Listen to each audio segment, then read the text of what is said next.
I will tell you a tale, not one of the tales that Odysseus tells to the hero Alcinous, but this too is a tale of a hero, the son of Armenius. He was slain in battle, and 10 days afterwards, when the bodies of the dead were already in a state of corruption, his body was found unaffected by decay and carried away home to be buried. On the 12th day, as he was lying in the funeral pile, he returned to life and told them what he had seen in the other world. He said that when his soul left his body, he went on a journey with a great company, and that they came to a mysterious place at which there were 2 openings in the earth and 2 other openings in the heavens above. In the intermediate space there were judges seated who commanded the just. After they had given judgment on them and had bound their sentences in front of them, they were commanded to ascend by the heavenly way on the right hand, and in a like manner the unjust were bidden by them to descend by the lower way on the left hand. Drew near, and they told him that he was to be the messenger who would carry the report of the other world to men, and they bade him hear and see all that was to be heard and seen in that place. Then saw on one side the souls departing at either opening of heaven and earth when sentence had been given on them. At the other 2 openings, other souls, some ascending out of the earth, dusty and worn with travel, some descending out of heaven, clean and bright. Arriving ever and anon, they seemed to have come from a long journey. They went forth with gladness into the meadow, where they encamped as if at a festival, and those who knew one another embraced and conversed. The souls which came from earth curiously inquired about the things above, and the souls which came from heaven about the things beneath. They told one another of what had happened by the way, those from below weeping and sorrowing at the remembrance of things which they had endured and seen in the journey beneath the earth, since the journey lasted 1,000 years, while those from above were describing heavenly delights and visions of inconceivable beauty. Now when the spirits which were in the meadow had tarried 7 days, on the 8th they were obliged to proceed on their journey. On the 4th day after, said that they came to a place where they could see from above a line of light, straight as a column, extending right through the whole heaven and through the earth. Another day's journey brought them to the place, and there in the midst of light they saw the ends of the chains of heaven let down from above, for this light is the belt of heaven, and holds together the circle of the universe. From these ends is extended the spindle of necessity on which all revolutions turn. Now the whole spindle has the same motion, but as the whole revolves in one direction, the 7 inner circles move slowly in the other. The spindle turns on the knees of necessity, and there is a band, 3 in number, sitting each upon her throne. These are the Fates, the daughters of necessity, who are clothed in white robes, Lachesis and Clotho and Atropos, who accompany their voices with the harmony of sirens, Lachesis singing of the past, Clotho of the present, Atropos of the future. When and the spirits arrived, their duty was to go at once to Lachesis, but first of all there came a prophet who arranged them in order.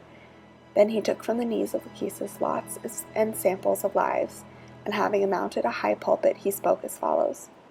Hear the word of Lachesis, the daughter of necessity. Mortal souls, behold a new cycle of life and morality. Your genius will not be allotted to you, but you will choose your genius. And let him who draws the first lot have the first choice, and the life which he chooses shall be his destiny. Virtue is free, and as a man honors or dishonors her, he will have more or less of her. The responsibility is with the chooser. Theos is justified. When the interpreter had thus spoken, he scattered lots indifferently among them, and each took up the lot which fell near him, all but himself.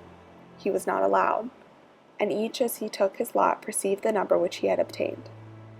Then the interpreter placed on the ground before them the sample of lives, and there were many more lives than the souls present, and they were of all sorts.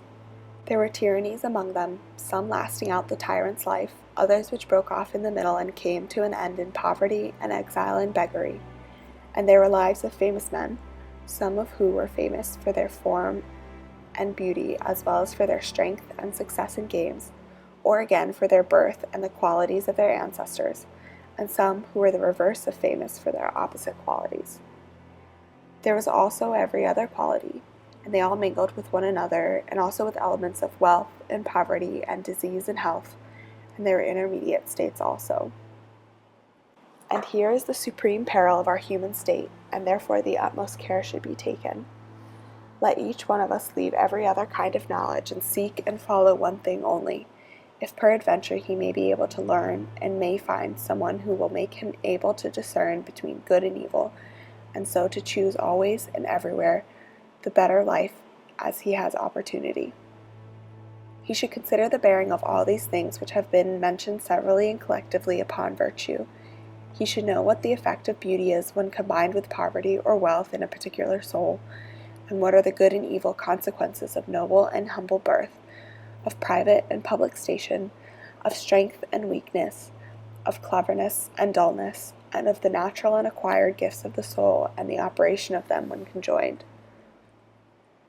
He will then look to the nature of the soul, and from the consideration of all these qualities he will be able to determine which is the better and which is the worse. And so he will choose, giving the name of evil to the life which will make his soul more unjust, and good to the life which will make his soul more just. All else he will disregard. For we have seen and know that this is the best choice both in life and after death. A man must take with him into the world below an unwavering faith in truth and right, that there too he may be undazzled by the desire of wealth or the other allurements of evil, lest, coming upon tyrannies and similar villainies, he do irremediable wrongs to others and suffer yet worse himself. But let him know how to choose the middle way and avoid the extremes on either side, as far as possible, not only in this life, but in all that which is to come, for this is the way of happiness. And according to the report of the messenger from the other world, this is what the prophet said at that time.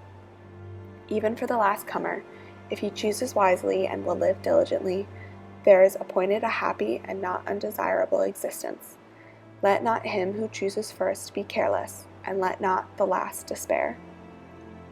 All the souls had now chosen their lives, and they went in the order of their choice to Lachesis, who sent with them the genius whom they had severally chosen to be the guardian of their lives and the fulfiller of their choice.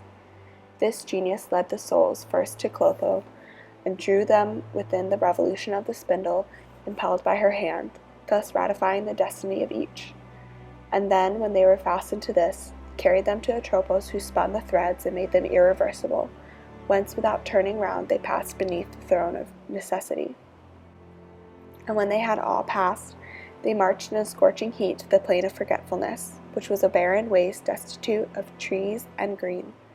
And then towards the evening they encamped by the river of unmindfulness, whose water no vessel can hold. Of this they were obliged to drink a certain quantity, and those who were not saved by wisdom drank more than was necessary. And as each one drank, he forgot all things. Himself was hindered from drinking the water. Now after they had gone to rest, about the middle of the night there was a thunderstorm and earthquake, and then in an instant they were driven upwards in a manner of ways to their birth, like stars shooting. But in what manner or by what means, or returned to his body, he could not say. Only in the morning, waking suddenly, he found himself lying on the pyre. And thus the tale has been saved and has not perished, and will save us if we are obedient to the word spoken. We shall pass safely over the river of forgetfulness, and our soul will not be defiled. Wherefore my counsel is that we hold fast ever to the heavenly way, and follow after justice and virtue always, considering that the soul is immortal and able to endure every sort of good and every sort of evil. Thus we shall live dear to one another and to the gods, both while remaining here, and when, like the conquerors in the games, who go round gather gifts, we receive our reward. And it shall be well with us, both in this life and in the pilgrimage of 1,000 years which we have been describing.